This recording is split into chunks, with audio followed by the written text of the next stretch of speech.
صلوات الجماعة وفي الصف الأول ومحافظ على الصيام ويتلو القرآن، ولكنه والعياذ بالله يطلب لسانه في الناس، يؤذي الناس في أعراضهم. النبي صلى الله عليه وعلى آله وصحبه وسلم من آخر وصاياه قال في الحج، في حجة الوداع، عندما سأل أي البلاد هذه، أي أشهر هذه، أي يوم هذا، ثم قال إن دماءكم وأموالكم وأعراضكم حرام عليكم كحرمة يومكم هذا في شهركم هذا في بلدكم هذا. يحافظ على الصف الأول وعلى الجماعة وعلى تلاوة القرآن ويطلب لسانه في هذا ويطلب يده في حج هذا. أي إسلام هذا؟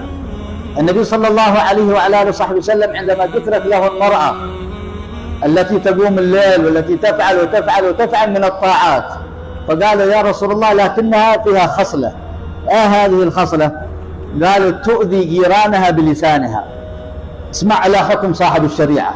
فقال صلى الله عليه وعلى آله وصحبه وسلم لا خير فيها، هي في النار. طيب صلاتها صيامها وير؟ قال لا خير فيها، هي في النار. من كان يؤمن بالله واليوم الآخر فلا يؤذي جاره، هكذا قال صلى الله عليه وعلى آله وصحبه وسلم.